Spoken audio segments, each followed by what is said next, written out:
Comment fait-on pour gifler un chef d'État? Les candidats à cet exercice sont-ils assez nombreux dans le monde? Voilà deux questions.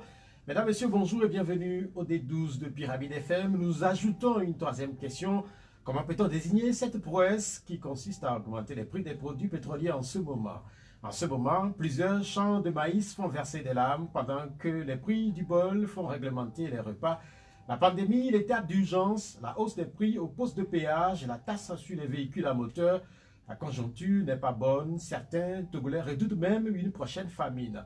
Pour la traditionnelle pâte, l'État fait appel au stock de l'ANSAT.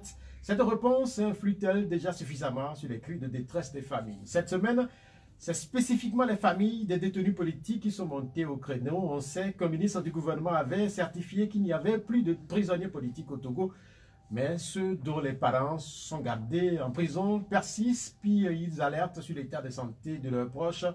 Ce jeudi, c'est sous le couvert du comité de libération des prisonniers politiques du Togo qu'ils ont rappelé que si des mesures urgentes ne sont pas prises, 5 de ces détenus risquent de connaître un sort tragique. Parmi eux, Pachanya Singbe. Il y a quelques jours, c'était le MPDD qui plaidait le sort de son cadre Paul Missiak-Beto. Missiak-Beto signifie avoir peur de l'être humain. C'est vrai, puisque plus personne ne sait si à la place d'un sourire, votre vis-à-vis serait amené à vous donner une gifle. L'image du président français tout heureux de serrer des mains et tout surpris de recevoir une gifle continue de parcourir des kilomètres. Un pied de nez à la démocratie, mais aussi l'expression de malaise. La France n'est-elle plus compatible? En Afrique, le pays de Macron est bien présent dans les discours. Cette semaine encore, sa décision de mettre fin à la force Barkhane fait grossir les commentaires et analyses. Cette décision de Paris est-elle une bonne décision pour le Sahel et l'ensemble de la région ouest africaine? Engagé dans la lutte contre le terrorisme, le Togo ne baisse pas la garde. Les gardiens sont au front à l'extérieur, mais aussi à l'intérieur, à Lomé et en province. Les populations le constatent. Elles constatent aussi, surtout ces derniers jours, cette augmentation des prix des produits pétroliers. Elles notent les arguments des autorités. Elles se posent sans aucun doute des questions en lançant les chantiers de comparaison avec les pays voisins. Les autorités ont semblé mettre sous éteignoir le traditionnel label togolais, à savoir le Togo, c'est le Togo, les autres sont bien entendu les autres. Sont-elles obligées, les autorités togolaises, de rappeler à la rescousse le Bénin et le Ghana, deux modèles qui ne sont pas à tous les coups du Togo? Au Togo, on reparle de la concertation nationale entre acteurs politiques et des exigences de l'ANC pour des réformes électorales. Le parti dit qu'il se verra dans l'obligation de ne pas s'associer au semblant du consensus qui se dessine contre son gré. Les invités du D12 de ce dimanche sont pour les consommateurs Emmanuel Sogadi et pour les acteurs politiques Claude Ameganvi. Les numéros de l'émission sont 96 50 34 37 et puis 70 43 09 70. Chers invités, bonjour. Bonjour. Bonjour. Comment vous allez ce dimanche? Nous allons bien. Et toi-même, Pierrot? Merci. Tout d'abord, cette grande pluie qui s'est abattue vendredi sur la ville de Lomé, elle a défiguré certains quartiers puisque certains artères ont été submergées. Quelle a été la situation dans votre quartier, Emmanuel Sogadi? Si moi j'ai eu l'opportunité de ne pas résider dans un quartier où la maison dans laquelle j'habite est directement impliquée dans la possibilité d'inondation, mais malheureusement j'ai des voisins qui ont été inondés par la pluie de la dernière fois et je voudrais aujourd'hui compatir à leur peine et à leurs difficultés. Et c'est de la même chose que j'envoie à nos amis qui sont dans les bas-fonds et compte tenu des difficultés de la vie auxquelles ils sont confrontés, parce que personne ne voudra volontairement acheter un lot de terrain dans un bas-fond, mais c'est compte tenu des difficultés de la vie que les gens se sont adonnés à ça. Et par rapport aux erreurs que l'urbanisation aussi a causées, et ça fait que les gens pensaient que là où ils sont en train d'acheter un terrain, ils ne seront pas atteints par une quelconque inondation. Et donc, spécial coucou à tous ceux qui résident dans le quartier d'Arapamé et de tout spécial coucou également à tous ceux qui résident sur le tronçon qu'on appelle le contournement. Le contournement et à Guadouba et autres. Je voudrais les saluer et dire de prendre des dispositions parce que avec le changement climatique, la pluie peut tomber à n'importe quand et elle peut avoir n'importe quelle intensité. Et donc, je voudrais les inviter à rester très prudents, de telle sorte que ces pluies-là ne causent pas des dégâts matériels et voire même des pertes en vie humaine. Que Dame Nature puisse nous protéger. Bien, merci. Claude Abeganvi, quelle était la situation chez vous, dans votre quartier? Vous habitez où? Moi, j'habite au quartier Ankopé, qui est, comme vous le savez, au bord de la lagune. Lorsque la pluie a été extrêmement forte, eh bien, le quartier a été submergé, bien évidemment, par les eaux. Mais comme d'importants travaux d'infrastructure en canalisation ont été faits, l'eau a été progressivement évacuée vers les bassins d'équilibre qui relient les deux lacs Est et Ouest. Et après quelques temps de souffrance, tout est rentré dans l'ordre. Les maisons qui étaient partiellement inondées ont été dégagées et les gens ont pu vaquer à leurs occupations. Mais je ferai observer que ce qui vient de se passer là est tout à fait typique des phénomènes dialectiques que nous réserve la nature. Voilà qu'il y a quelques jours seulement, quelques semaines, quelques mois, on redoutait, on dénonçait, on se plaignait de la grande canicule qui avait, de cette absence de pluie qui avait littéralement séché les cultures dans les champs et renchéri le prix des denrées de première nécessité, surtout le maïs. Et voilà que lorsque Dame Nature a entendu les pleurs des citoyens togolais, mais elle s'est déchaînée à déverser des trombes d'eau, mais qui ont rendu quasiment comme des lits de rivières, voire de fleuves. Certaines rues de la capitale, certaines artères de la capitale, au point où elles sont devenues de véritables torrents qui emportaient les motos, leurs conducteurs, les engins et tout ce qui s'ensuit. Mais ce qu'il faut dire particulièrement, c'est qu'il y a un véritable retard. Ça, c'est le véritable problème qui se pose dans la ville de Lomé. Retard par rapport à quoi? Il y a un véritable retard dans l'équipement de la ville en infrastructure. C'est-à-dire dans le drainage des eaux pluviales dans des conditions normales qui puissent faire que les quartiers soient hors d'abri, soient à l'abri plutôt de tous ces aléas climatiques-là. Et vous verrez dans de nombreux quartiers de Lomé qu'il n'y a pas de canalisation. Donc, lorsque les trompes d'eau tombent, il faut qu'elles trouvent un exutoire pour pouvoir se canaliser jusqu'au bassin qui leur déverseront dans la mer. Ce n'est pas le cas actuellement. Et régulièrement, chaque année, on déplore ces inondations. Dieu merci, cette fois-ci, on n'a pas encore entendu parler de morts, parce que les années précédentes, vous savez, ces eaux en stagnation au-dessous de certains murs les amènent à s'effondrer et à tomber sur des personnes avec des morts à la clé et tout. Et donc, il y a lieu que, vivement, les travaux soient faits pour que ces fléaux-là ne puissent pas entraîner ces graves conséquences. Quand vous parlez de murs de tomber, j'ai l'image d'une partie de la clôture du stade d'Agonivé qui est tombée.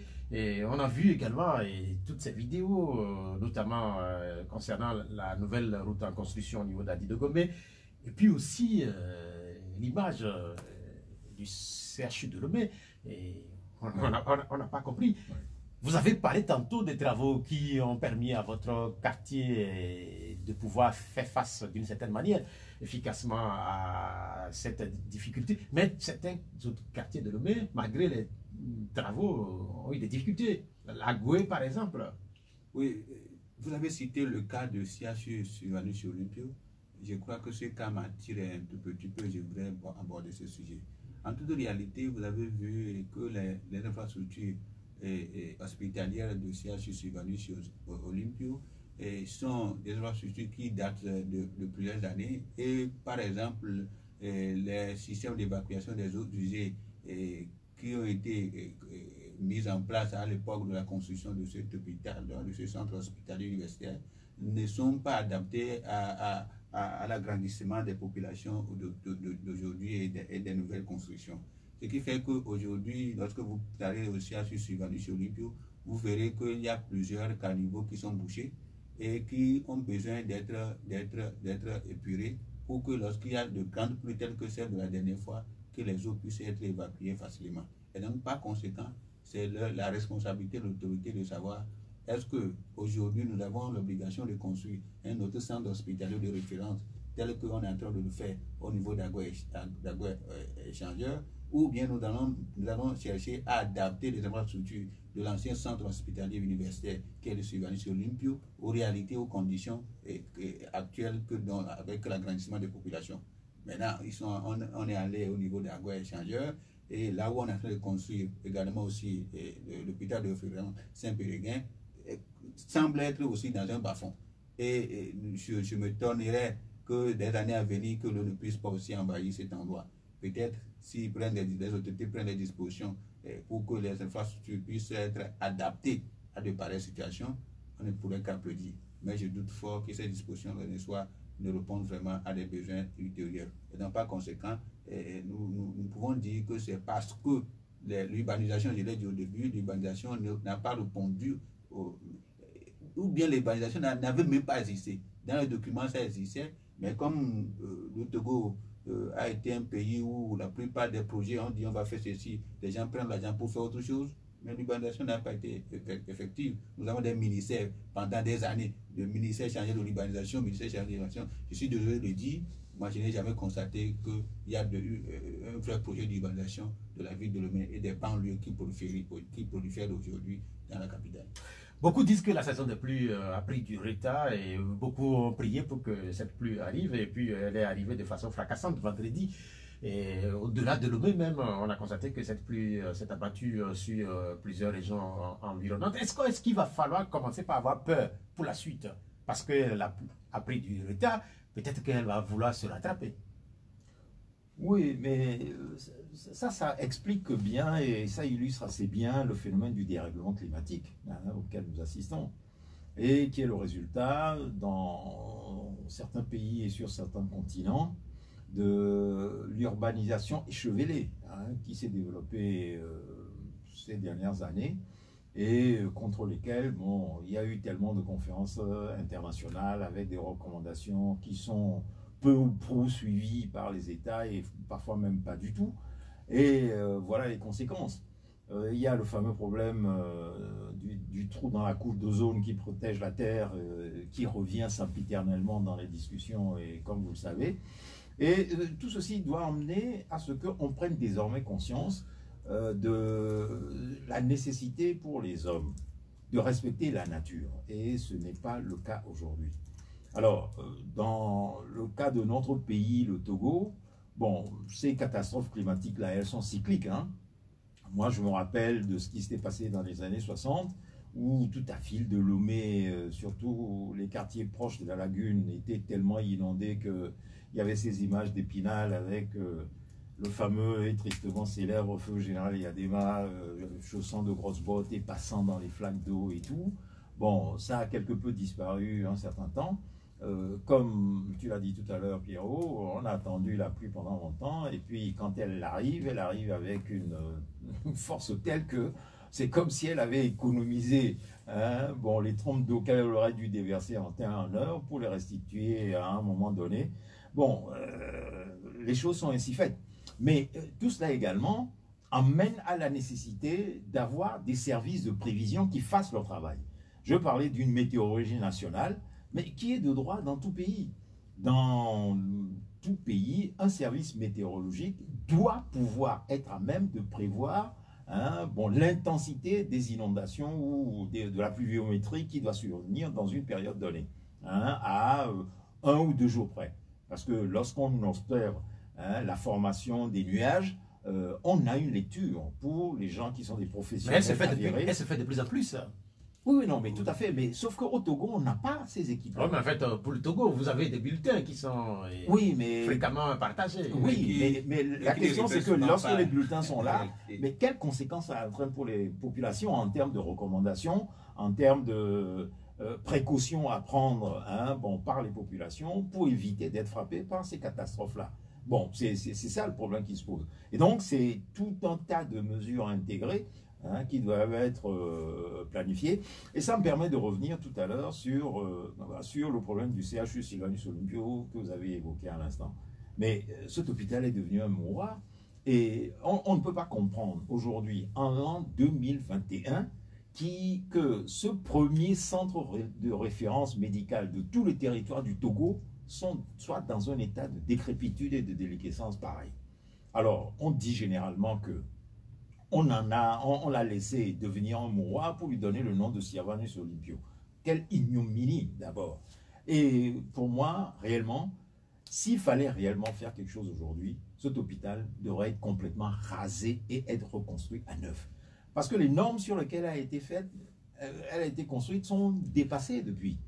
Le type de bâtiment qu'il y a dans cet hôpital-là ne répond plus aux normes médicales internationalement reconnues aujourd'hui. Est-ce que la solution, c'est pas ce qui se fait actuellement avec la construction de l'hôpital Saint-Pélégrin? Mais l'hôpital Saint-Pélégrin, vous savez, c'est un autre scandale.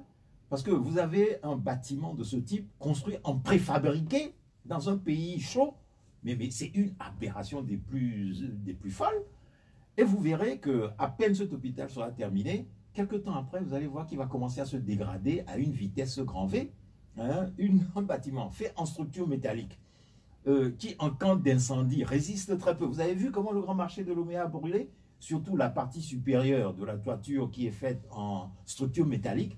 Au feu, ça ne résiste pas. Je ne sais pas les panneaux qu'on utilise pour faire les murs à l'intérieur desquels, les murs à l'intérieur de la structure, mais moi, je suis très, très, très inquiet pour la préservation de la sécurité dans cet hôpital.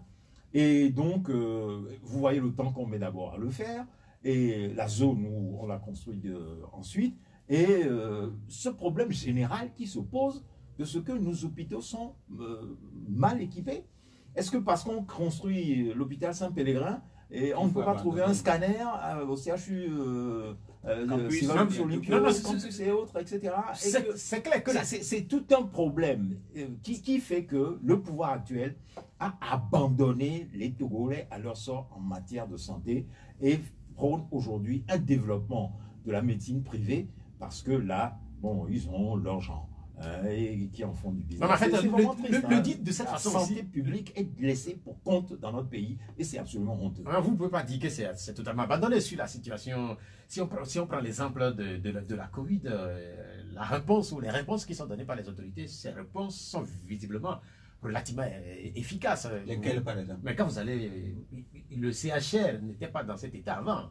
Oui, mais le CHR n'est pas dans cet état, mais aujourd'hui, le CHR ne sert plus les citoyens. On a confisqué le CHR pour les malades de la Covid. Oui, mais les malades de la Covid, est-ce que ce ne sont pas des citoyens? Oui.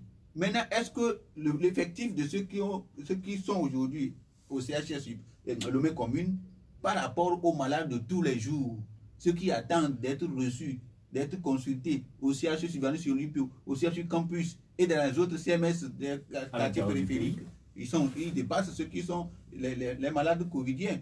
Ils les dépassent. Maintenant, ce que nous disons, par exemple, vous avez posé une question sur ce qui se fait au niveau des Pérégrins. Lorsque vous allez au CHU Sylvanus Olympio, il y a des bâtiments qui sont en attente et qui sont inachevés depuis des années. Je suppose que comme ça a été des années qu'on a commencé, ces bâtiments ne peuvent plus tenir. On pouvait les raser et construire d'autres bâtiments à ces places, comme le doyen vient de le dire. Mais lorsque on n'achète pas de scanner, par exemple, on n'achète pas l'équipement nécessaire pour faire les analyses des radios, ainsi de suite, dans les centres de santé de référence qui existent. Et on nous dit que nous allons construire notre centre de référence. Ça veut dire qu'on reconnaît que Sylvanus Olympio et CHU Campus ne sont pas de référence. Et donc, c'est maintenant qu'on nous dit, attendez, nous allons vous livrer un centre de santé, un centre de santé de référence. C'était bien des années passées, mais qu'on n'a jamais livré. Non, mais c'est clair, quand on parle de référence, sans doute qu'on fait aussi allusion aux années actuelles.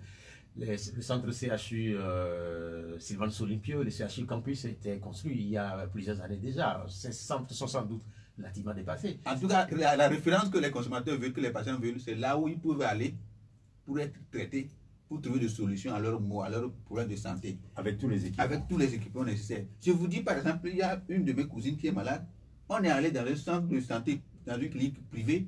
Lorsqu'on vous dit pour faire un scanner, on te demande 90 000. Quelqu'un qui vient du village, tu vas trouver où 90 000? Alors que la Constitution togolaise, les instruments, les desks, les droits économiques, sociaux, culturels demandent à l'État de garantir la santé des citoyens. Et en ce moment, on laisse, comme le doyen le dit, on laisse les cliniques privées fixer, faire leur commerce et au dos des citoyens, alors que l'État s'est exploité. Et aujourd'hui, on nous dit qu'on veut aller vers l'assurance maladie pour tous. L'assurance maladie pour tous, pour ma maman qui est au village, pour ma soeur qui est dans telle localité, ainsi de suite. Est-ce qu'il y a un centre de santé pour eux, pour qu'elles puissent aller se faire soigner par une assurance? Vous ne trouverez pas. Donc, ça veut dire qu'aujourd'hui, la problématique qu'a posé la COVID-19, ce n'est pas de dire qu'il faut avoir une assurance maladie pour tous, mais il faut équiper les centres de santé pour que le coût d'accès de ces centres de santé-là, la distance d'accès qui sépare les centres de santé-là, soit réduite et que le coût aussi soit réduit pour permettre aux gens, même s'ils prennent leur propre sous, d'aller se faire soigner et trouver des solutions à leurs problèmes de santé dont ils ont des difficultés. Donc, le constat que vous faites, ce constat, il est relativement partagé par les autorités. C'est clair que avec la Covid, on a constaté ou on s'est rendu compte que nos centres ne sont pas suffisamment équipés. Il va falloir donc les équiper. Nous étions partis de la pluie de vendredi et pour évoquer les toutes premières conséquences que cette pluie a eu sur les Togolais. Mais il y a autre chose qui s'est passé cette semaine et qui continue pas à être débattue par les Togolais. Ça concerne la hausse des prix des produits pétroliers. Vous êtes responsable d'une structure des consommateurs. Comment est-ce que vous avez réagi à ces nouveaux prix? C'est la même indignation. Parce que je suis citoyen comme tout Togolais et je consomme et je ressens les difficultés que les consommateurs ressentent. Aujourd'hui, nous sommes rentrés dans une période, bien avant que la COVID-19 arrive, nous étions dans une période où c'était difficile de pouvoir joindre les deux bouts. Et la COVID-19 est venue empirer la situation. Lorsque vous prenez par exemple la fermeture des frontières, où il y a des citoyens qui faisaient des activités commerciales transfrontalières, et aujourd'hui la frontière est fermée, ces personnes ne pouvaient plus exercer leur activité. C'est-à-dire des gens achètent au niveau d'Aflao, du côté du Ghana, et qui reviennent les revendre à Kodjebia-Kopia, ou bien au grand marché de Lomé. L'économie tournait rapidement ainsi. Il y en a de même pour du côté de Sinkase et du côté de Ilakondi. Mais les frontières ont été fermées, ce qui a permis à ceux qui veulent spéculer de continuer à s'enrichir au dos des simples citoyens que nous sommes. Au-delà de ça, on l'a dit que Novici était venu pour atténuer la situation. Novici n'a pas touché tous les citoyens. Novici a été ciblé et c'est eux qui connaissent la manière dont ça a été fait. Et à certains bouts de temps, au lieu de 3 fois, les gens n'ont perçu qu'une seule fois et 2 fois. Pierrot comprenait que 10 000 pour les novices ne pourra rien faire pour personne. Mais ça a été utile à des gens. Ça, nous le connaissons. Là, pour atténuer la situation, l'ampleur de la crise à l'époque de la COVID-19, nous n'avons pas senti que ça a été fait. Ce qui fait que dans les marchés, les prix ont commencé à augmenter. Et la tomate, qu'on l'appelle, les produits de première nécessité, sucre, l'huile, presque tout. Les choses ont grimpé. Même le savon, les détergents, ainsi de suite, et les boissons que nous achetons dans les canettes, ainsi de suite, tout a augmenté. Au-delà de ça, qu'est-ce qu'il devait faire? L'autorité devait prendre des mesures pour réguler le prix sur le marché. On nous a dit que nous envoyons des inspecteurs sur le marché pour réguler. Les inspecteurs quittent les commerçants, les commerçantes, et ils vont reprendre leur activité. Opérateur économique est un opérateur économique. Au-delà de ça, on n'a rien fait. Et depuis mars 2020, les frontières sont restées fermées. Et aujourd'hui, c'est vrai qu'à l'époque, en mai 2019, on a réduit les prix à la pompe. Et ça a été un soulagement pour les citoyens parce que nous supposons que lorsqu'on réduit les prix, c'est facile à quelqu'un d'acheter 10 litres pour aller au village et revenir. Mais avec cette conséquence, avec les conséquences collatérales que nous avons avec la COVID-19, aujourd'hui on revient, on nous dit que nous allons augmenter parce que à l'international, il y a une tendance haussière. Nous reconnaissons, nous consultons au même titre que sur les sites de baril.com, le prix du baril international. On reconnaît que ça a pris une ascension à la hausse. Maintenant, est-ce que les autorités, en prenant la décision d'augmenter, soit disant, en faisant une comparaison par rapport aux autres pays, moi je voudrais leur dire en toute humilité que cette comparaison ne valait pas la peine. Parce que comme on le dit le plus souvent, chaque pays avec sa politique. Et aujourd'hui, si les autres pays fixent les prix, il arrivait à certains moments où les gens vendaient moins cher que nous. Donc, ce n'est pas, je ne vais pas dire aujourd'hui que comme les gens vendent aujourd'hui plus cher, il faudrait que nous aussi, nous puissions vendre plus cher à nos concitoyens. Donc, on doit savoir quel est l'intérêt à un gouvernement d'augmenter les prix des produits pétroliers qui constituent un élément essentiel de la chaîne du maillon économique. Par exemple, lorsqu'on augmente les prix des produits pétroliers à la pompe, par exemple, toi, un taximan qui quitte le métier, c'est 800 francs sur 10 litres que vous payez supplémentaire. Mais vous allez chercher à le récupérer. Vous n'allez pas dire que je vais prendre au même tarif qu'hier. Maintenant, en 625 à l'époque, on l'a ramené à 425. Mais les transporteurs n'ont pas réduit les frais de transport en commun. Mais l'autorité n'a rien fait à l'époque. On les a laissés continuer. Mais aujourd'hui, lorsqu'on a augmenté, ces transporteurs-là vont vouloir encore augmenter. Maintenant, qu'est-ce que l'autorité va dire? Donc, c'est juste pour dire qu'il n'y a pas de mesure atténuante à la situation, une mesure d'accompagnement qui soit visible et qui peut permettre aux citoyens d'être à l'aise. Et lorsque vous voyez que on a fait ainsi, je peux dire en toute franchise que ça ne valait pas la peine à ce temps-là d'augmenter les frais des produits pétroliers à la pompe, voire même jusqu'à ce montant-là, 80 francs, c'est trop. On est d'accord, on est d'accord. Je l'ai dit au début, on n'a pas besoin de faire l'augmentation à l'époque, à ce temps-là. On n'a pas besoin. Parce que je vous dis, comme vous l'avez déjà dit dans votre introduction, très bien présentée d'ailleurs, que les prix des produits de première nécessité ont augmenté, le maïs a augmenté par-ci, qui varie de 800 à 1000 francs par endroit, les produits même importés d'ailleurs, avec l'instauration de cette nouvelle taxe, la TVM, et la taxe d'habitation qu'on appelle, et les communes aussi. Vous avez vu que lorsqu'on a mis en place les communes, tout le monde, tous les maires veulent avoir de recettes dans leur caisse pour faire des activités. Et c'est au dos des citoyens. Tout ce que vous avez dit, c'est bien beau, mais vous avez dit quelque chose qui est important. Vous aviez dit qu'à l'international, le prix du baril a augmenté. Il y a quelques années, il était repris dans notre pays qu'il faudrait la vérité des prix. Mais cette vérité des prix-là, est-ce qu'elle n'est pas imposée, notamment par l'augmentation des prix du baril à l'extérieur? Vous savez, pour le moment, si on ne fait pas de réforme dans la gestion des produits pétroliers au Togo, on ne pourra pas appliquer cette vérité des prix. Nous avons toujours dit que la structure des prix des produits pétroliers, même au Togo, est un problème qu'il faut régler. Vous prenez par exemple la structure où on nous dit, lorsque vous achetez 10 litres de carburant à la pompe, vous payez 35 francs x 10 qu'on prend pour donner à la SAFER pour les routes, pour l'entretien des routes.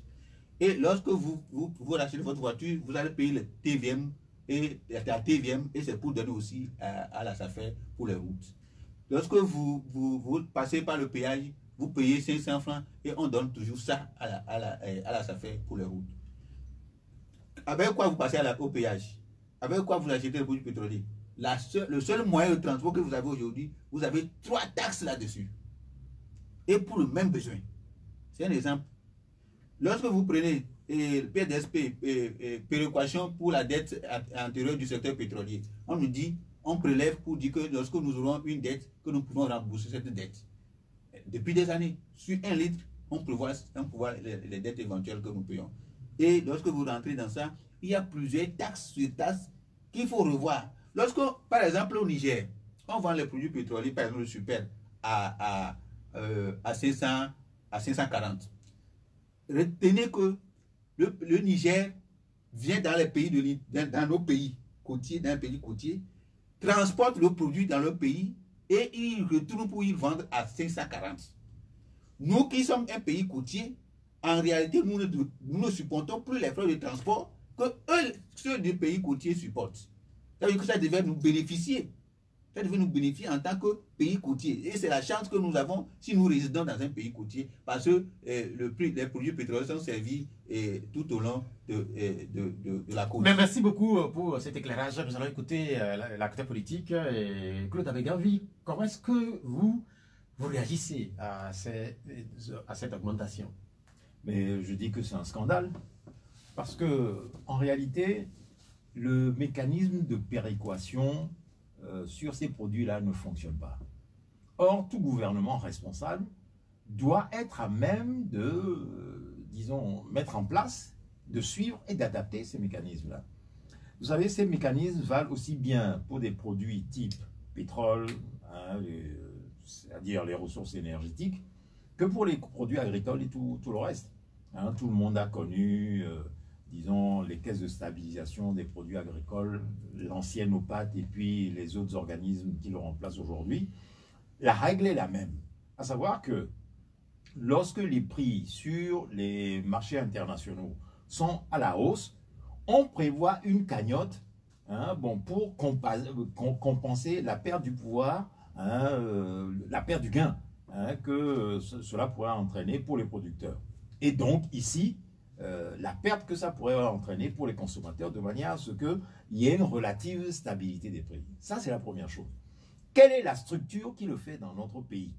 On nous parle d'un fameux CSFPP, bon, qui est un organisme qui fonctionne dans un manque de transparence absolue, avec des problèmes aussi graves que ceux évoqués par vos confrères du journal Alternative, bon, mettant en cause de détournement de centaines de milliards de francs CFA, et qui est un problème qui est sur la table. Et c'est vrai qu'au moment où cette question était à la une, le gouvernement n'aurait même pas osé, hein, bon, prendre une mesure d'augmentation, hein, du prix des produits pétroliers. Or, on a comme l'impression que, parce que cette affaire-là s'est quelque peu étouffée, il décide maintenant, hein, de remonter au créneau et décider de ces hausses-là, hein, pour braver les populations en tant que telles. Ça, c'est la première chose. La deuxième chose maintenant, c'est que lorsque vous regardez les choses de près, il y a quelque chose d'absolument inacceptable dans la situation. C'est que, mon camarade l'a dit tout à l'heure, mais toutes ces augmentations qu'il y a eu dans la dernière période, l'érection de nouvelles taxes, mais qui apparentent, disons, les mesures prises, hein, bon, à travers ces nouvelles taxes qu'on érige à un racket organisé de la population. Mais en dépit de tout ça, comment se fait-il que les salaires, eux, qui sont les moyens de revenus des populations, n'ont pas bougé depuis longtemps? Vous vous rappelez depuis quelle période date une augmentation des salaires dans ces pays? Et donc, vous avez une situation où les salaires, en réalité au Togo, ont largement perdu leur pouvoir d'achat et aucune revalorisation n'intervient depuis. Or, mais on continue à exploiter notre phosphate, on continue à exploiter nos matières premières, les produits agricoles continuent à se développer, à s'exporter. Nous avons des richesses dans ce pays dont l'exploitation ne donne lieu à aucune transparence dans leur gestion pour que les citoyens puissent voir concrètement que leurs richesses leur reviennent sous une forme ou une autre et leur permet de vivre dignement. Pour vous, c'est la question de la transparence. Politiquement, c'est le grand problème qui se pose au Togo. Et vous avez une situation où le pays évolue à deux vitesses. Il y a des riches qui s'enrichissent toujours plus et il y a des pauvres qui s'approvisent toujours davantage. Et c'est toujours dans la poche des mêmes pauvres, qui sont les plus nombreux, qu'on vient prendre et voler l'argent qui sert à renflouer les riches. Et cela est une situation d'injustice absolue qui est inacceptable. Et la conséquence de ça, c'est que si ça continue, eh bien, ce qui a pour habitude de réguler ce type de situation va survenir dans ce pays. À savoir qu'un de ces 4 matins, vous allez avoir une bonne explosion sociale qui va permettre aux uns aux autres de comprendre qu'ils ont été beaucoup trop loin. Non, mais en fait, est-ce que les Togolais n'ont pas assez admis ces différents types d'augmentation? Ce qui s'est passé, qui a été relevé par certains observateurs, quand les Togolais, certains ont appris cette augmentation, beaucoup sont allés faire le plein de leur voiture, de leur... Non, vous savez, c'est un geste qui est inné à tout consommateur. C'est-à-dire, autant où la situation se pose, le consommateur trouve une solution immédiate, mais qui n'est pas durable. Et je crois que ces consommateurs-là aussi savent qu'en allant acheter, faire le plein à la nuit, là, que ça ne va pas durer plus de 2 jours, bien 3 jours, ça dépend de la quantité dont ils ont eu la possibilité de prendre. Mais ce que nous voulons dire par rapport à ce que le doyen vient de dire, il y a des gens qui disent que l'État subventionne les produits pétroliers à la pompe. Et par conséquent, depuis que les prix ont augmenté à l'international, l'État aurait déjà subventionné à hauteur de 13 milliards, j'allais dire.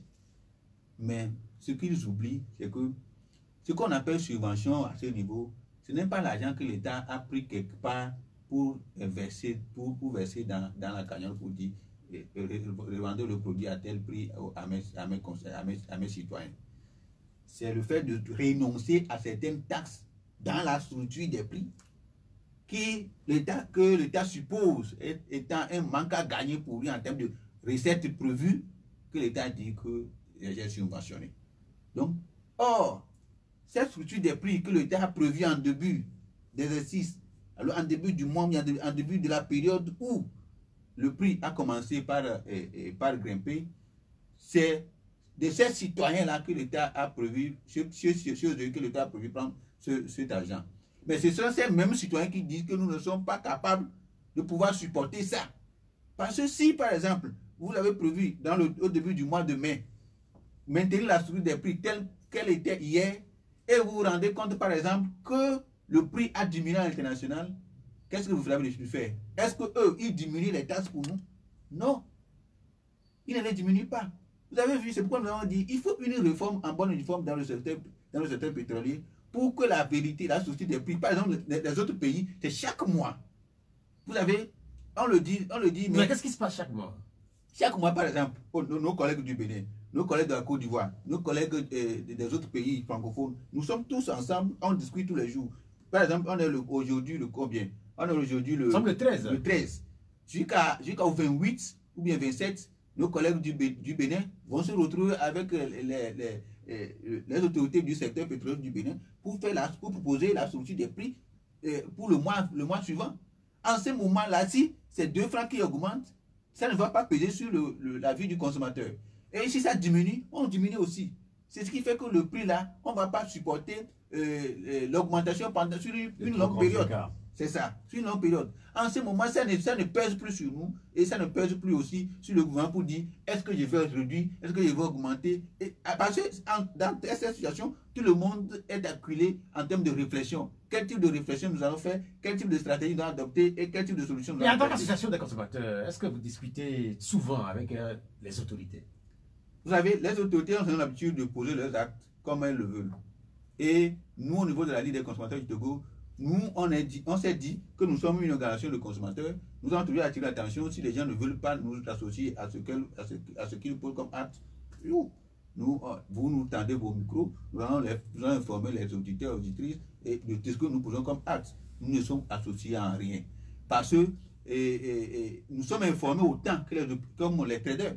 Ceux qui sont dans les stations aujourd'hui, c'est-à-dire les citoyens, ils sont informés que, d'abord, à partir de minuit, les prix changent. Vous pensez, les gens pensent que si on associe Emmanuel Sogadi, on associe les autres collègues pour dire venons, on va réfléchir sur la souci des prix, ça veut dire que ça doit être un décret qui prévoit que les agents de consommateurs siègent dans un comité qui réfléchit à ça. Alors qu'il n'y a aucun document qui dit réfléchissez comme ça se fait chez les collègues au Tchad, chez les collègues au Bénin, chez les collègues en Côte d'Ivoire, au Sénégal. C'est comme ça se fait. Ça se fait comme ça ailleurs, c'est ce qu'il décrit, mais ça ne se fait pas comme ça au Togo. Est-ce que c'est peut-être pas parce que les associations des consommateurs du Togo ne sont pas assez fortes, ne sont pas assez représentatives, ne sont pas assez crédibles? C'est quoi le problème? Ce n'est pas ça. C'est que, le grand l'a dit, c'est une affaire de décision des autorités pour dire nous ne voulons pas que les gens sachent comme la manière dont nous gérons le secteur. Le secteur pétrolier a été géré dans une opacité totale depuis des années. Un manque de transparence. De transparence On est totale. entre copains et coquins, vous avez suivi tous ces dossiers révélés par le journal L'Alternative. Je peux vous dire que nous, on est créé le 5 janvier 2013. Quand on fera des ministres. Le 5 janvier 2013. Mais depuis 2013 jusqu'à aujourd'hui, les dossiers, nos prises de parole sur le secteur pétrolier jusqu'à aujourd'hui, on ne peut pas les compter. Ça veut dire que nous stationnons très bien que le secteur était... D'ailleurs, même le secteur pétrolier qui a fait que nous avons créé la Ligue des consommateurs du Togo. À l'époque, en 2011, il y avait un soulèvement comme ça. Il y a un citoyen qui a été tué à Agoué. Et après, en 2013, en 2017, le 1er mars 2017, c'est la même chose. Vous voyez, nous nous sommes dit, on ne va pas toujours continuer à tuer les citoyens qui réclament que vendez-moi le truc à un juste prix. Mais quel est ce taux à ces citoyens? Et on tire sur eux. Et on nous dit bon, vous savez, ce n'est pas facile, ce n'est pas facile de faire attendre ceux qui ont bouché leurs oreilles. Ok? parce qu'ils veulent continuer. Non, vous voulez dire que les autorités ont bouché les oreilles. Je dis, c'est pas facile de faire attendre ceux qui ont bouché les oreilles. Mais, Donc, ça veut dire que nous, on a toujours crié le haro pour dire il faut qu'on réforme le secteur pétrolier. Et ça a été réformé une fois. Ça veut dire qu'ils ont choisi de ne pas nous écouter. non, mais en fait, on ne peut pas le dire ça, on ne peut pas le dire de cette façon aussi, puisque avec les révélations contenues dans le journal alternatif, les autorités ont demandé un audit. Cela suppose, ou cela veut dire tout simplement qu'elles ne sont pas soudes aux différents... ils ont demandé non, mais en l'audit. fait, on va écouter Claude. Ok. Oui, non, mais vous conviendrez avec nous qu'il y a un problème quand même hein, dans cette affaire de gestion de pétrole. Mais le plus grave, c'est lorsque sur une chaîne israélienne, vous apprenez que le Togo produit du pétrole. Hein, vous avez vu cette fameuse vidéo qui a circulé et qui reprend une émission sur une chaîne israélienne et interview le ministre des Affaires étrangères qui, par son silence, confirme que le Togo est un pays producteur de pétrole, où le pétrole va, comment il est géré, etc. Personne ne sait. Ou par d'autres informations qui ont circulé, on sait que le Togo est un pays qui négocie et vend du pétrole à plusieurs pays d'Afrique, pas seulement de la sous-région, mais d'Afrique centrale, comme le Gabon, etc. Et tout ça. Mais c'est vrai Donc, donc on se rend compte quelque part sur ça qu'il y a une mafia quelque part qui joue. Il ne faut pas contourner et appeler les choses par leur nom, parce que c'est comme ça que ça se passe. Parce que lorsque des citoyens togolais ne sont pas informés de ce que leur gouvernement, avec le gouvernement israélien, négocie du pétrole qui est exploité au Togo, ça, c'est je vrai suis désolé, c'est vrai que ça n'a pas d'autre nom. ce que vous Donc, dites, ce que vous dites... vous l'avez vu? Oui, on a vu cette Bon, vidéo. alors, donc à partir du moment où elle existe et que les autorités n'ont apporté aucun démenti, mais vous ne pouvez pas nous dire de nous taire par rapport à des manquements graves qui se passent dans la gestion des produits pétroliers dans la situation du Togo. Et par la suite, quand vous avez une situation où, parce que vous avez posé la question tout à l'heure de savoir, lorsque la décision a été prise, quelle a été la réaction des citoyens, c'est d'aller à la pompe la veille et puis de faire le stock, etc. Comme si les Togolais ne réagissaient pas correctement comme ils devraient réagir. Sogadi l'a rappelé tout à l'heure, les fois où ils ont réagi, on sait comment ça s'est terminé. C'est par des morts d'hommes. Donc, est-ce à chaque fois qu'il faut qu'il y ait mort d'hommes avant qu'on ne prenne les mesures idoines pour régler un problème réel qui se pose? C'est là la question. Et donc, ça pose le problème de la gestion de nos ressources. Et lorsque vous avez un même... Non, ce n'est pas un clan, c'est une même dynastie au pouvoir qui ne rend pas compte. Parce que là, c'est un problème de reddition de comptes qui se pose. Dans un État normal, eh bien, il devrait y avoir une Cour des comptes qui devrait réellement regarder dans la gestion de ces produits. Il devrait y avoir un Parlement digne de ce nom. Le Togo dispose d'une Cour des comptes. Une Cour des comptes totalement à la botte du pouvoir politique et de son parti. Une Assemblée nationale totalement à la botte du parti au pouvoir et de son parti politique. Donc, toutes choses qui font que, mais lorsque vous avez une situation comme ça, où on étouffe l'esprit de contradiction et l'esprit de critique, eh bien, on assiste à des situations où, en réalité, c'est taisez-vous et faites ce que nous disons, mais ne faites pas ce que nous faisons. Sogadi, et donc ça, un pays ne peut pas fonctionner comme ça. Sogadi, avant de permettre aux auditeurs d'intervenir dans l'émission. Je voudrais parler des réformes dans le secteur pétrolier. Au fait, nous avons demandé que les réformes se fassent depuis des années. Mais après le dossier de Petrol Gates, on a constaté, et on a eu encore des révélations dans les presses écrites, que le ministre en charge du commerce aurait passé par des moyens pour créer une autre société qui va remplacer la société qui a été accusée de trafic d'influence où certaines personnes, certaines familles seraient impliquées. Est-ce que c'est une réforme? On ne peut pas éviter dire qu'une stratégie, bien un système était un problème et vouloir mettre en place le même système. Par exemple, nous avons proposé, et je crois que nous allons rendre public cette proposition les jours à venir, que ça se fasse comme qu'on crée une autorité de gestion, c'est comme ça se fait au Tchad et dans d'autres pays, qui gère le secteur pétrolier exclusivement et qui est doté d'une capacité juridique et administrative. Ça veut dire que la Cour des comptes peut se lever un jour pour vérifier comment les choses se déroulent. Et si des gens ont encore pris l'argent pour faire de n'importe quoi, ils seront remis à la justice. Donc, des recommandations du rapport dont vous l'avez cité, jusqu'à aujourd'hui, la justice a croisé ses bras. Et on ne sait pas si c'est un citoyen qui va prendre part à une manifestation politique où on va envoyer en prison et qui risque de perdre sa vie. Alors que les gens ont pris l'argent des citoyens, on ne leur dit rien. Bien, merci. Mais vous savez qu'il y a une bien, merci de beaucoup. Nous allons permettre aux auditeurs de participer à l'émission. C'est la tradition ici. Et nous parlerons également de la situation des détenus politiques, puisque cette semaine, vous, Claude Améganvi et d'autres collègues à vous, vous étiez devant la presse 96 50 34 37 et puis 70 43 09 70.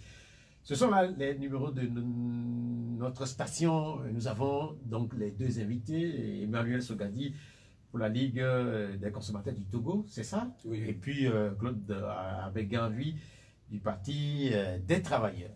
Le téléphone. Allô, bonjour. Oui, bonjour. On vous appelle comment? Oui, vous êtes à l'antenne. Votre question? Oui, je salue deux invités, M. Sogali et M. Kodangali. M. Sogali est une structure de consommateurs, M. Kodangali est un politicien. Et je pense que ces deux personnes, et plus même M. Kérou, sont tous des consommateurs. Et que le gouvernement que nous avons en place, nous sommes là, personne n'a dit, quand on dit que le prix à 1 000 francs, ça peut être donné à 2 100, personne ne peut rien dire. Parce que, d'abord, le président nous a dit qu'il y a une minorité qui s'accapare à la tête du pays et que personne n'a agi. L'Assemblée qui est là n'a rien dit. Et le peuple même ne peut rien dire. Le peuple a dit, je l'ai dit la fois passée, que tous nous sommes des dénonciations, comme le président de la République même dénonce les gens qui sont qu'il y a une minorité qui s'accapare à la tête du pays. Monsieur Kodangali, la fois dernière, j'étais à cette conférence de presse, malheureusement, il n'y avait pas de questions à poser. Mais la question que moi je veux poser à M. Kodangali, avec toute cette émission qui s'était passée la fois dernière dans cette salle-là, en écoutant les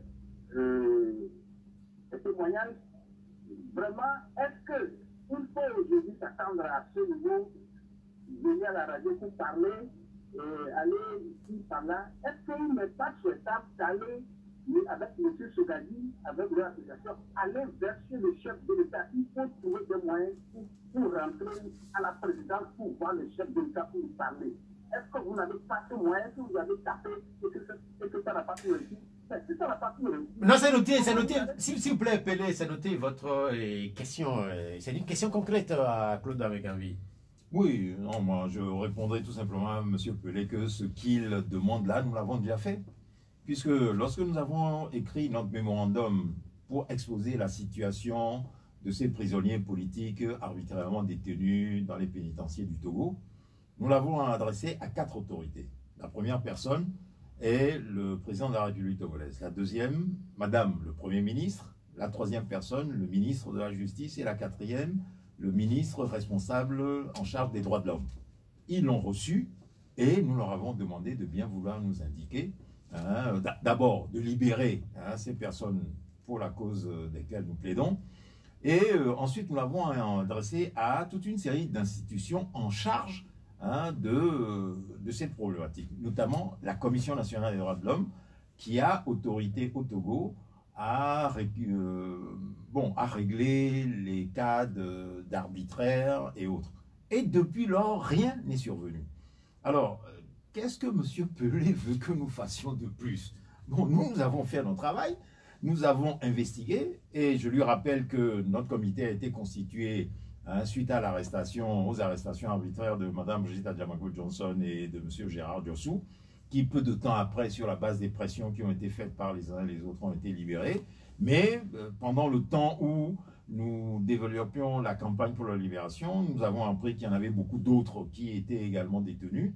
Et nous avons fait en sorte d'abord de vérifier leur situation, de les connaître, de les identifier, de savoir les différents cas, de savoir qu'il y a eu mort d'homme. Il y a eu à peu près entre 8 et 9 personnes dont nous avons appris le décès. Nous en avons certifié formellement 5, avec 4 détenus actuellement au cabanon du CHU Sylvanus Olympio, hein, bon, dont on parlait tout à l'heure, lesquels vivent dans des situations absolument atroces. Vous savez, depuis plus d'1 an, des gens vivent malades, hein, menottés à leur lit d'hôpital. Et la conséquence immédiate, c'est que l'un d'entre eux est en train de devenir fou. Et c'est donc devant cette alerte que nous refaisons un autre de nos devoirs, qui est de porter cette situation à la connaissance de l'opinion publique pour que l'opinion publique s'en saisisse et que l'ensemble des organisations, institutions et autres qui sont dans ce pays soient alertés pour que le nécessaire soit fait pour que ces personnes, mais qui n'ont commis vraiment aucun crime, ce ne sont pas des assassins, ce ne sont pas des criminels, ce ne sont pas des voleurs, ce sont des gens qui, pour la plupart, ont été simplement accusés parce qu'ils étaient sur une plateforme WhatsApp où ils échangeaient sur la lutte démocratique au Togo. Et ça leur a valu leur arrestation et leur assassinat. La question de Pelé, je vais la repréciser. Non, mais j'ai bien entendu. Oui, en fait, mais qu'est-ce qu'il veut que nous fassions de plus? Oui, attendez, je vais finir. Est-ce que, par exemple, demain, vous avez adressé des courriers à 4 structures, y compris la présidence. Quand on va, ou quand on regarde cette échelle-là, il y a par exemple le ministre des Droits de l'Homme, qui est relativement accessible selon mes informations. Et pourquoi ne pas demander une rencontre avec le ministre des Droits de l'Homme et discuter avec lui, discuter avec le ministre de la Justice, par exemple. Peut-être que par ce canal, vous pouvez éventuellement faire avancer ce dossier. Mais Pierrot, nous avons fait notre travail. Vous avez juste déposé. Oui, mais on a déposé, mais on n'a pas reçu de réponse. Vous trouvez ça normal dans un pays qui se respecte? Non, franchement, entre nous, vous trouvez normal. Vous recevez un courrier. Vous n'accusez même pas réception.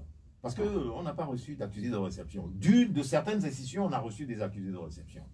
Mais de celles qui sont les principales concernées, qui dirigent ces États, nous n'avons pas reçu d'accusés de réception. Bien, merci. Et donc, c'est une forme de traitement, je ne dirais pas par le mépris, mais de la prise à la légère de questions extrêmement graves qui engagent la vie des citoyens. On a compris, on va écouter. Et donc, à partir de là, moi... On vous a suffisamment écouté. Monsieur Pelé, on va se poser des questions. On va écouter. Monsieur Pelé a posé une question. Il a dit que nous sommes dans la dénonciation. Mais M. Pelé veut que Emmanuel Togadi et ses siens prennent quoi pour poser quel acte? Une organisation de consommateurs, lorsqu'elle constate des violations en matière de droit de la consommation, elle ne peut que dénoncer. Et ceux qui sont là pour remédier à nos violations, ce sont les gens que l'État prend, avec qui les ressources de l'État servent à résoudre les problèmes de violation des droits des consommateurs.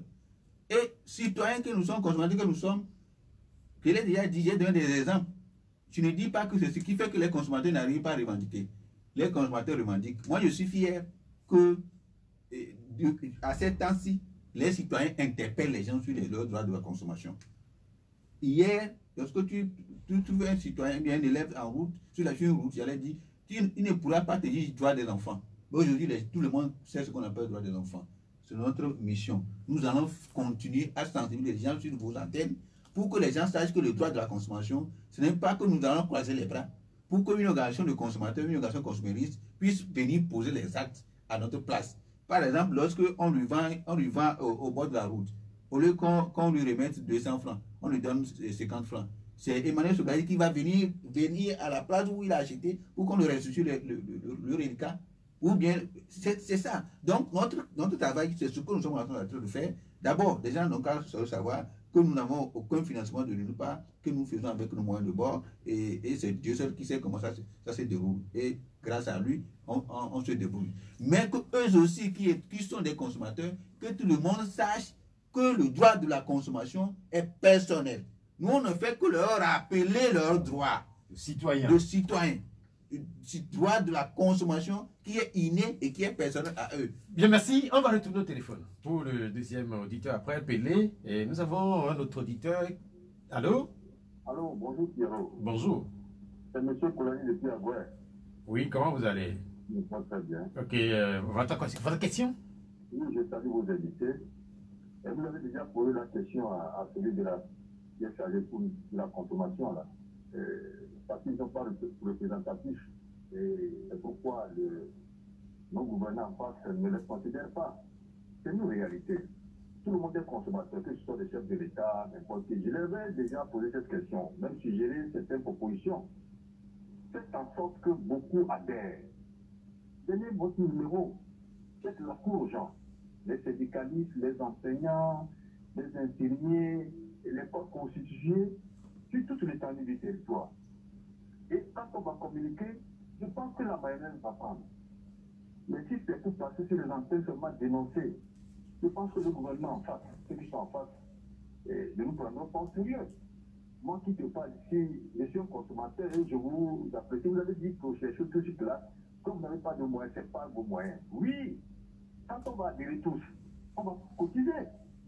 Et puis ceux qui vont adhérer, on aura des fonctionnaires, ceux qui gagnent un peu, qui sont conscients de la chose. Bien sûr que moi, je suis politicien, mais je suis consommateur.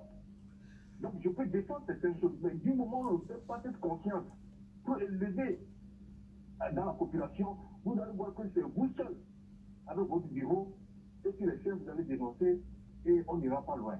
Or, dans un pays, la seule société civile qui doit être très très forte, c'est les consommateurs. Parce que tout le monde ici va. Et c'est à partir de vous que vous allez mettre cette force en face du gouvernement pour connaître la transparence de la gestion de notre cité. Bien, merci. C'est normal d'augmenter. Pourquoi augmenter? Vous devez venir sur les antennes expliquer, puisque c'est vous qui devez être même les premiers à nous dire que c'est possible d'augmenter. Mais quand la gestion de la cité est sombre et que nous ne nous constituons pas, voici comment on va nous gérer. Merci beaucoup, Kolani. Merci pour votre intervention. On a noté. On va voir la réaction du président des consommateurs. Au fait, M. Kolani semble ignorer un aspect de tout ce qu'il a dit. Je suis désolé de le dire ainsi. Et je ne peux pas dire aujourd'hui que nous n'avons pas de membres, nous avons des membres. Mais il y a aussi des associations qui ont des membres dans lesquelles les gens ne payent pas leurs cotisations. Et ça, c'est un autre cas. Le second cas, c'est que chaque fois où nous sommes là, Kolani, c'est un aîné que je connais, mais qui ne sait jamais. Lui, il a dit qu'il est consommateur avant d'être politicien, et il est politicien aussi. Mais il ne s'est jamais approché de nous pour dire que nous voulons adhérer, et on a empêché son adhésion. Ça veut dire que c'est un travail personnel à tout le monde. Nous n'allons forcer la main à personne. Secondo, il faut qu'on sache que ce n'est pas un nombre ou un autre aspect qui va faire savoir à l'État qu'il faut consulter l'association de consommateurs. C'est un manque de volonté à l'État. Un manque de volonté à l'État. Nous avons eu l'opportunité de côtoyer plusieurs de nos collègues de la sous-région. Et sur certains aspects aujourd'hui, nous sommes une référence en disant aux autres les expériences que nous avons. Et ces expériences-là amènent les gens à modifier la manière dont ils opèrent dans leur pays. Mais pourquoi chaque fois où nous sommes là à attirer l'attention des autorités, elles ne veulent pas changer? Et ce qu'on n'a qu'à savoir que les autorités ont décidé de poser les actes qui les plaisent et non pas les actes qui sont propices, orthodoxes à ce que les choses puissent aller de terrain. C'est ça. Parce que si elles ont voulu que mettre les associations, puisque la loi dit, la loi, les principes directeurs des Nations Unies pour les droits des consommateurs disent les consommateurs ont le droit d'être représentés. Et aujourd'hui, dans toutes les commissions, dans tout ce que nous disons, dans tel, aucune organisation de consommateurs n'est représentée. Donc les consommateurs sont représentés. Oui, en fait, sur la question de Kolani, je comprends que vous semblez balayer du revers de la main les arguments qu'il avance et qui sont pour moi des arguments relativement pertinents parce que certains se posent des questions. Qui sont-ils ces consommateurs? En réalité, nous sommes 8 millions de Togolais, donc 8 millions de consommateurs. Vous êtes le plus grand parti politique, vous devez vous devez faire peur au pouvoir politique. 8 millions d'habitants, 8 millions d'adhérents. Je l'ai dit dans un sens que les citoyens n'ont pas encore la notion du droit de la consommation. C'est pour ça que j'avais donné l'exemple d'un simple enfant qui passe et qui va vous dire droit des enfants. À l'époque, les droits des enfants aussi. Est-ce que vous avez fait appel aux gens à adhérer à vos associations? Oui, l'adhésion elle est libre. L'adhésion est libre. La dernière fois, on a fait un séminaire, nos représentants dans les régions sont arrivés. Nos représentants dans les provinces sont là. Votre siège, c'est où? Nous sommes à Toko Hôpital. Est-ce que vous voudrez bien donner des contacts éventuels? Éventuellement, dans toutes les émissions aussi, par exemple, on nous dit, on ne donne pas nos contacts. Moi, je peux dire que c'est pas vrai. Nous, à l'époque, dès qu'on a créé, on a nos sites, Et il y a des gens qui peuvent nous saisir, des gens nous on est pas. Je suis d'accord. Est-ce que vous êtes bien? La culture associative n'est pas encore intériorisée au niveau des citoyens togolais que nous sommes. Ce que vous dites est vrai. Mais ce que moi je demande, est-ce que vous êtes prêt à redonner vos contacts pour qu'éventuellement... Oui, mais les contacts sont là. Si ceux qui veulent nous saisir, on est au 98, 77, 66, 46. 98, 77, 66, 46. Monsieur Ekolani, je suis disposé à ce qu'il adhère à notre association et pour nous montrer la bonne stratégie. Bien, merci. Non, mais Pierre, moi, franchement, je suis ce débat avec beaucoup d'étonnement. Et moi, je vais vous le dire tout net. Moi, je suis indigné par la manière dont M. Kolani pose le problème. Franchement, toute considération mise à part. Mais voilà des citoyens qui prennent sur eux, ayant constaté que des choses ne vont pas bien dans le pays, mais de se constituer en association, de commencer par chercher des informations, de prendre contact aussi bien à l'extérieur que de différents côtés, pour tenter de former un corpus de connaissances sur la problématique de la consommation, qui font un travail et qui mettent au devant des critiques expliquant que les choses ne font pas bien, etc. Au lieu que le citoyen lambda qu'il est s'en approprie pour dire « nous vous encourageons », voilà qu'il appelle pour dire « mais vous n'êtes pas représentatif, etc. etc. » Mais c'est quoi ça? Ça veut dire quoi? On cherche à régler quoi au Togo? On cherche à faire avancer quoi? Vous savez ce qui se passe actuellement? D'autres sur le terrain des organisations de défense des droits de l'homme. On fait un travail formidable dans la période antérieure, où les violations des droits de l'homme étaient problématiques, et où, effectivement, la pression des organisations sur le pouvoir était telle que, mais il a lâché toute une série de choses en permettant notamment à ce que les organisations de droits de l'homme puissent assister les détenus dans les prisons, etc. Vous savez ce qui se passe aujourd'hui?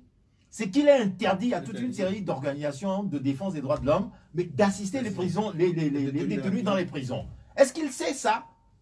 Est-ce que c'est parce que ces associations-là ne sont pas représentatives que cette évolution a lieu? Non. C'est parce qu'aujourd'hui, nous sommes dans une situation où le pouvoir politique en place veut faire retourner le Togo à la période d'avant octobre 1990. Il faut expliquer les choses telles qu'elles sont. Et lorsque nous avons les palinodies que les partis de l'opposition ont semés dans ce pays avec une gestion calamiteuse de notre lutte démocratique, eh bien, le pouvoir y trouve un terrain pour faire ce qu'il veut.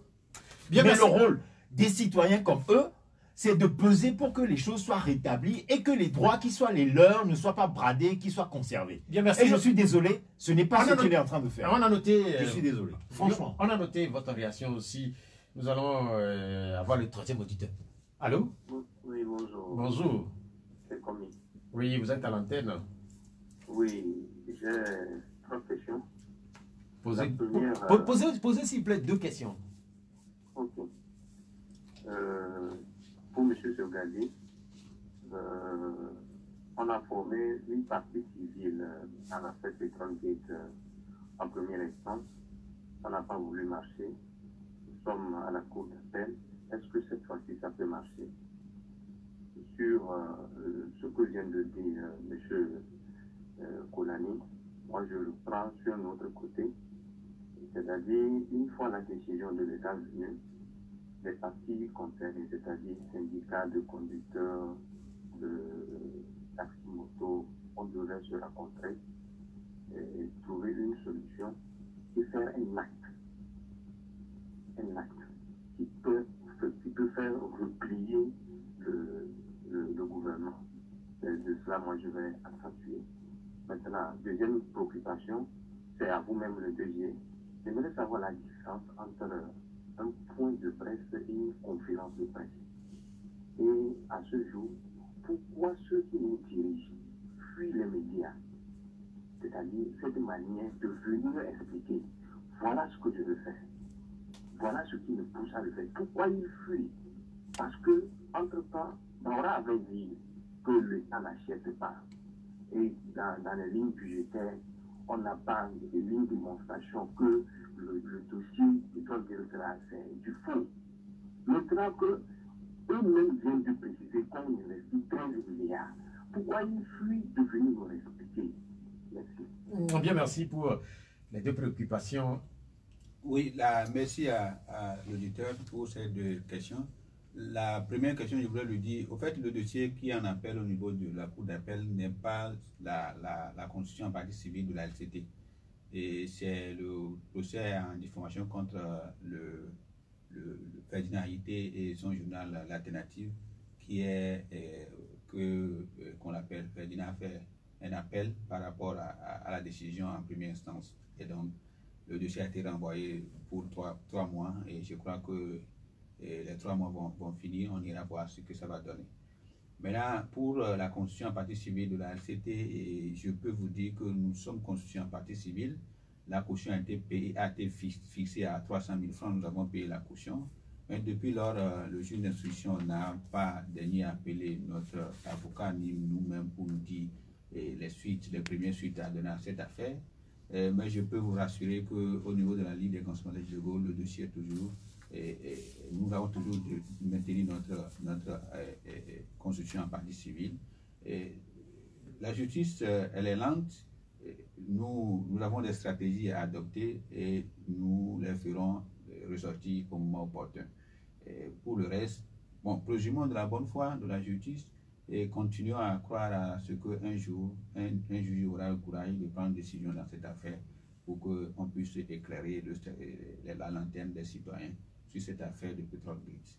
Et pour qu'on appelle la question relative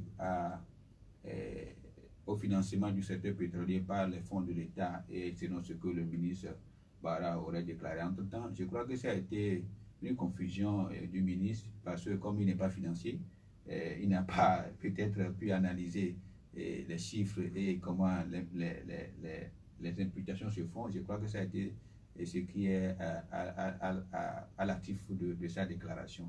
Et donc, s'il ne reviennent pas pour faire la déclaration, il est maître de sa déclaration. Et nous, citoyens, nous allons juger pour dire que, bon, peut-être il était là pour répondre, pour tromper peut-être la vigilance des auditeurs lors de sa déclaration. Mais les citoyens aujourd'hui savent qu'on ne peut pas parler de la non-implication de l'État dans le secteur pétrolier. C'est l'État s'implique et l'État dépense de l'argent.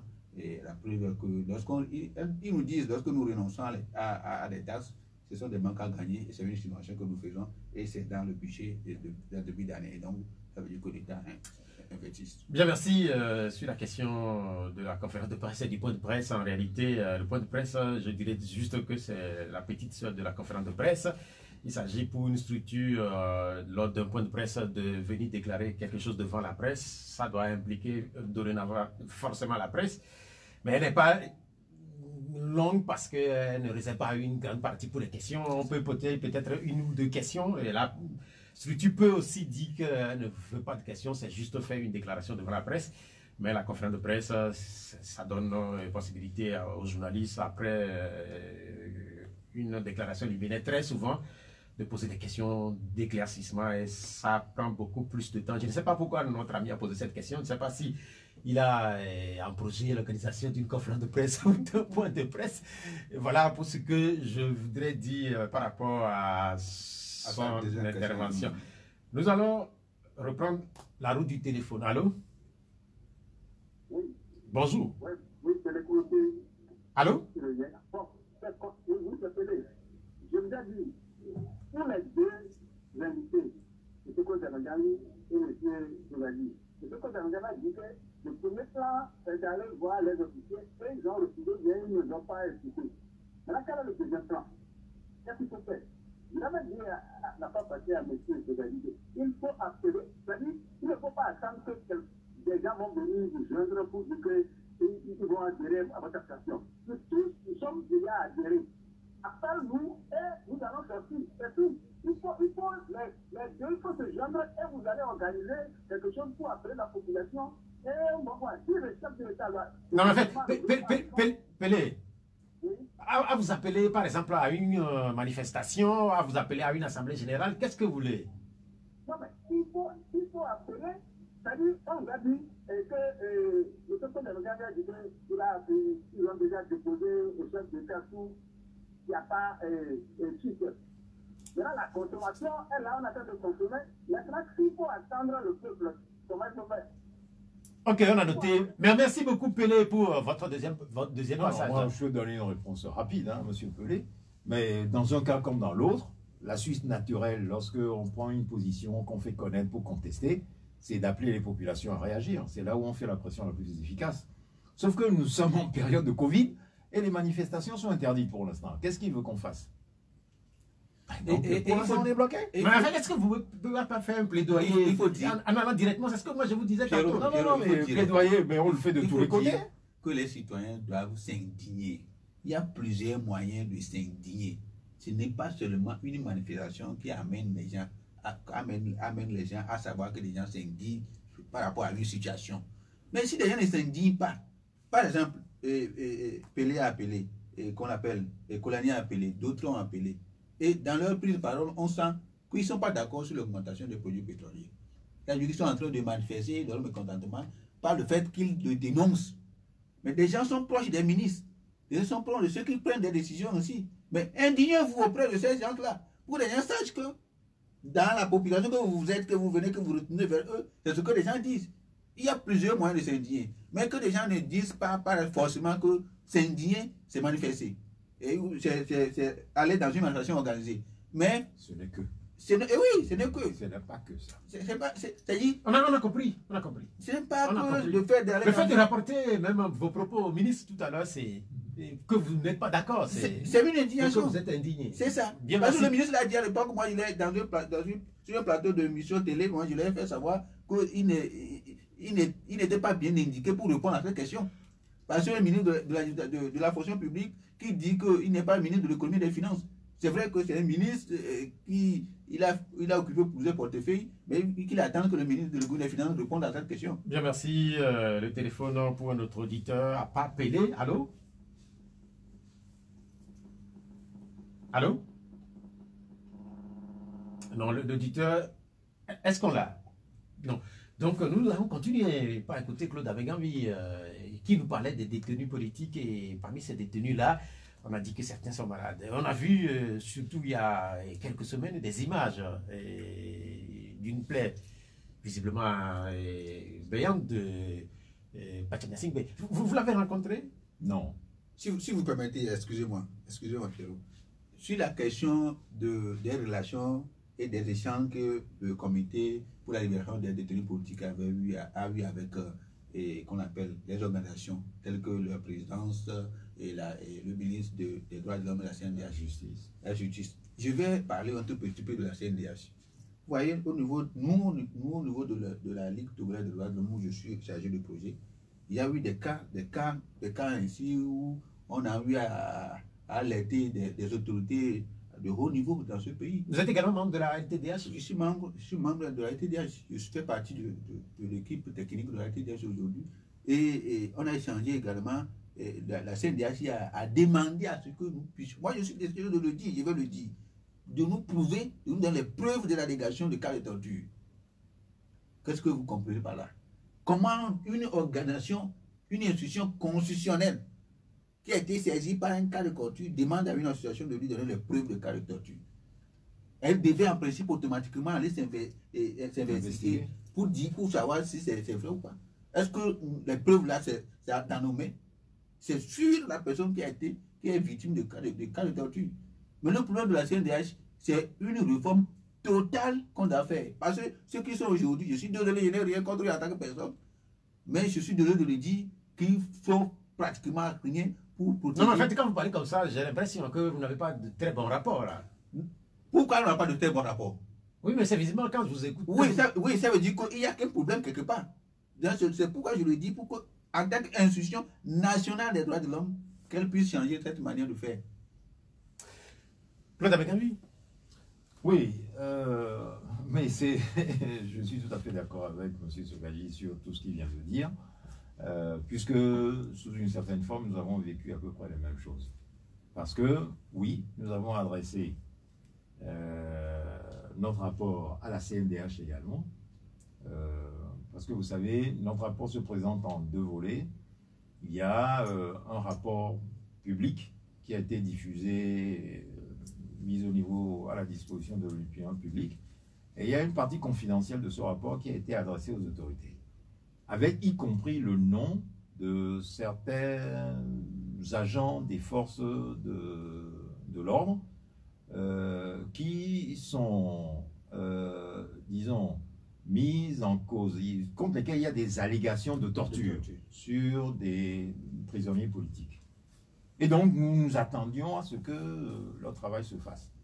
Bon, nous avons eu la désagréable surprise de voir une réponse de la CNDH qui nous a un peu indignés.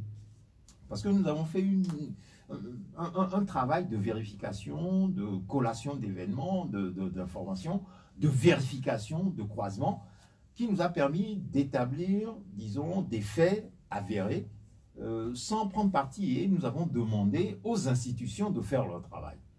Mais à partir de là, on ne peut pas nous dire que notre rapport ou notre mémorandum, le mémorandum que nous présentons, est un document partisan. Non. Parce qu'il se base sur des faits. Et ce sont ces faits-là sur lesquels il faut investiguer, comme il a dit tout à l'heure. Vous savez? Et donc, dans les échanges également, des problèmes sont apparus, des difficultés sont apparues, même vis-à-vis, disons, des prisonniers, des détenus. La CNDH elle-même sait qu'elle a un problème de crédibilité. Non, mais en fait... Bon, donc, non, en fait, vous savez, le problème non, est il y a complet. ça aussi, il faut reconnaître. En fait, la CNDH... Non, nous ne sommes pas là pour faire... Nous ne sommes pas là pour non. faire le procès de la CNDH. Oui, mais ça fait partie. Non, mais ça fait partie. Parce que si elle avait fait son travail, nous ne serions pas là aujourd'hui, nous, à nous occuper de ces détenus-là. C'est ça le problème. Des détenus Parce que la raison pour laquelle elle a été créée, c'est précisément pour éviter les qu'il n'y violations ait pas des droits de ces l'homme. violations. C'est noté. Moi, Bon. je vais prendre quelqu'un au téléphone. Allô? Oui, bonjour. Oui. Allô? Oui, c'est M. Coco de Pierre Kikogome. Vous êtes à l'antenne. Vous allez bien. Je vais bien. Vous êtes salué les invités. Et je tiens beaucoup à remercier les invités parce que devant une association de société civile, c'est pas facile. Parce que c'est comme si nous, les Togolais, nous ne savons pas ce que nous cherchons. Courage à eux et dites-leur de patienter. Le Togolais sait à quel moment vous dites. Ce n'est pas seulement le travail de mobilisation ou de sensibilisation. C'est juste un apport. Donc, vous n'avez pas de questions? Non, non, pas de question. Ok, bien, merci de nous avoir appelés. Quand vous parlez des détenus, il y a un nom qui est revenu ces derniers temps. D'abord, par exemple, Paul Missiak-Beto de MPDD, mais aussi par la suite Dimoro de FPD. Et pour Dimoré, qui est accusé d'avoir pris un certain nombre de positions et d'avoir dit un certain nombre de choses, est-ce que vous, personnellement, Claude Abigami, on sait que depuis les années 90, vous avez une ligne directrice, vous avez un positionnement, et avec ce qui se passe, et notamment quand on prend le cas de Dimoré, est-ce que vous allez réfléchir par deux fois désormais avant de prendre position sur des sujets d'actualité politique dans notre pays? Non, moi je ne pense pas. Et vous voyez comme je m'exprime comme je m'exprime d'habitude. Parce que précisément, il ne faudrait pas qu'on en arrive là. Sinon, nous allons devenir un pays de moutons. Et si c'est ce que les gens veulent, eh bien, malheureusement, ils ne l'auront pas. Parce que c'est pas normal. Vous savez, vous, Fidel Pierrot Atiogbe qui êtes là, avec ce qui est arrivé à M. Missiak-Beto, vous risquez d'être dans la même situation demain. Pourquoi?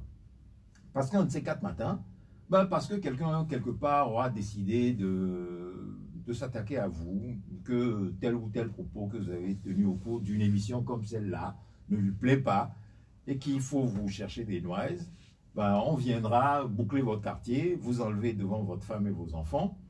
On va vous emmener, puisque... parlons-en au SCRIC, puisque c'est l'institution qui sévit en cette circonstance et qui est décriée comme l'ancienne ANR dont elle a pris le relais. Et on va vous garder là sans vous notifier vos droits, alors que l'article 17 de la Constitution indique que tout citoyen qui a maille avec la justice ou la police doit se voir notifier dès son arrestation les charges qui sont retenues contre lui. Eh bien, vous allez arriver là. On va vous regarder pendant les 2 jours de garde à vue que la loi Et quelqu'un qui est en ligne depuis là. Un instant. On va essayer. Oui, allô? Oui, Oui, allô, bonsoir. Oui, vous êtes à l'antenne déjà. Votre nom? Bien. Oui. C'est Osemi, le messager de l'amour. Oui, vous êtes à l'antenne, allez-y. Et en fait, c'est juste pour faire appel au chef de l'État pour voir la situation de Pachanga Simbe et de Dima Olé, prophète Esaïe, de les libérer. Un peu de grâce, s'il vous plaît. Merci. Bien, merci. Ce n'est pas une question, c'est juste un appel. Vous pouvez continuer. Non, c'est bien, ben, je le remercie. Parce que des prises d'opposition comme celle-là sont des prises d'opposition de citoyens aussi. Et comme nous savons que toutes les autorités ou certaines autorités de ce pays écoutent cette émission, ce sera transmis à qui de droit. Je ferme la parenthèse. Et donc, je disais que pendant les 48 heures de garde à vue que la loi autorise, on ne va même pas vous notifier la charge qu'on retient contre vous. Par contre, qu'est-ce qui va se passer? Dès que vous allez arriver au SCRIC, on va vous retirer votre téléphone, nos smartphones habituels, et il y a des gens, des agents, qui vont passer les 2 jours, qu'ils pourront prolonger de 8 jours supplémentaires, ce qui en fera 12 au total, parce que les 8 jours supplémentaires seront comptés comme une demande de supplément d'enquête que permet la nouvelle loi modifiée qui l'autorise. Et pendant ces 12 jours, on va fouiller tous les messages que vous avez eus, y compris les conversations personnelles, les conversations intimes, les conversations privées, les professionnelles, tout. Et si par malheur, vous avez reçu un message de quelque part, bon, qui critique nos autorités, qui donne des commentaires sur la situation politique que vous avez jugé intéressant de transmettre à quelqu'un d'autre, vous tombez immédiatement sous le coup d'une infraction et on retiendra contre vous diffusion de fausses nouvelles. Mais c'est extrêmement grave, cette situation-là. Et c'est le sort de M. Paul Missiak-Beto aujourd'hui. Et donc, contre ça, tous les citoyens togolais doivent s'indigner, dire ce n'est pas normal. Parce que ça viole le secret de la correspondance, qui est garanti par notre Constitution, et ça viole tous les droits et les traités internationaux ratifiés par l'État togolais en matière de télécommunication, en matière d'échange d'informations et tout.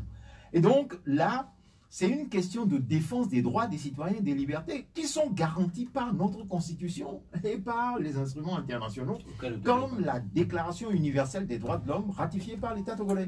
Et donc, c'est en cela que la situation de M. Paul Missiak-Beto est inadmissible. Mais on ne peut pas permettre aussi que parce qu'il appartient à un parti politique qui est en désaccord avec le gouvernement actuel, ben on va le traiter comme le moins que rien, parce que ce qui lui arrive aujourd'hui lui est déjà arrivé dans d'autres conditions qu'il a vécu très douloureusement, et son épouse qui était là dernièrement en a parlé, puisque ceci a entraîné le décès de sa mère.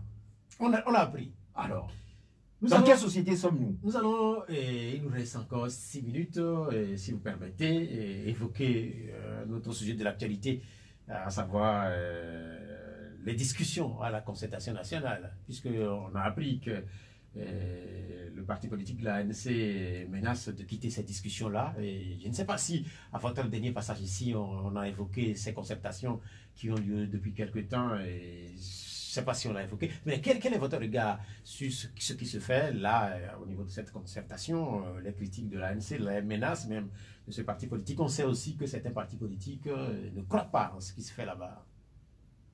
Moi, je n'ai jamais cru au dialogue. Ma position sur la question est connue, la position de notre parti est connue là-dessus. Aucun des 30 dialogues qu'il y a eu, bon... Vous dites, vous n'avez jamais cru? Non, jamais. Pourquoi? Faut voir le résultat de ce qu'elle... Oui, mais en fait, oui. Non, est-ce que, franchement, qu'est-ce qu'un dialogue a apporté dans la situation togolaise, dans le dénouement de la crise dans laquelle nous débattons depuis 30 ans? Oui, dans un système démocratique, il faut dialoguer. Mais donc, nous ne sommes pas dans un système démocratique au Togo. C'est-à-dire que si on dialogue, on signe des accords et on ne les respecte pas, mais pourquoi continuer à dialoguer? Bon, maintenant, lorsque certains se sont fait les chantres professionnels des dialogues et qu'ils aient su des rébuffades et, bon, au bout du chemin, ils s'en retirent, ben, libre à eux. Vous voyez, Pierrot, là-dessus, nous sommes en démocratie. À savoir que je n'accuse personne. Chacun choisit la ligne bon, qu'il veut. Maintenant, au final, c'est le peuple qui va décider. D'accord? Et jusqu'à présent, moi j'estime qu'on n'a pas permis au peuple togolais de décider Parce que sur les 12 consultations électorales qu'il y a eu au Togo depuis l'élection présidentielle de 1993, la toute première de l'ère du renouveau démocratique jusqu'à maintenant, aucune d'entre elles n'a répondu aux standards démocratiques internationalement reconnus. Et donc à partir de là, mais à un moment donné, il faut tirer des conclusions et dire mais ce n'est pas possible de continuer comme ça. Non, mais en fait, maintenant, la critique que moi j'exerce, c'est que, sachant cela, lorsque le peuple togolais bande ses efforts et dans un mouvement extraordinaire, arrive à se mettre dans la rue par centaines de milliers, comme on l'a vu en 2017, mais que certains s'acharnent par des manœuvres à faire échouer cela pour dire « Ah non, il n'y a que par le dialogue qu'on peut régler la crise politique togolaise », c'est là où je trouve que c'est une escroquerie de la population, c'est une trahison de ses aspirations, et là je ne suis pas d'accord. Mais moi, ma confiance, elle va entièrement au peuple togolais, et je crois que tout ceci qui a existé tout au long de ces 31 années que nous avons traversées jusqu'à aujourd'hui, le peuple a désormais compris, et vous savez, ces derniers temps, il est de ton de critiquer l'apathie du peuple togolais. Ça revient dans beaucoup de discussions et même chez certains responsables politiques avec lesquels je ne suis pas d'accord du tout sur cette façon de formuler la problématique de ce qui se passe actuellement au Togo. Vous savez, ce qui se passe, c'est que le peuple togolais est dans un profond processus de réorganisation. Et vous allez voir que la prochaine fois il va se lever, eh bien, ce ne sont pas les dirigeants politiques qui vont l'aider à régler le problème, mais il va le régler par lui-même. Mais Claude Abegamvesi, il n'y a que votre parti politique au Togo. Nous aurons une scène ou une vie politique assez inédite, puisque votre parti politique ne participe à aucune consultation électorale. Vous ne croyez même pas au dialogue. S'il n'y a que le parti des travailleurs, j'imagine, quel processus politique on aura au Togo. Mais c'est le choix qui est le nôtre. À savoir que nous refusons d'accompagner le régime en place, que nous estimons être un régime de mauvaise foi. Un régime qui a commis tellement de crimes politiques et économiques qu'il n'a pas besoin d'être là. Et les méthodes de lutte qui sont les nôtres sont connues, nous ne faisons pas mystère de les dire.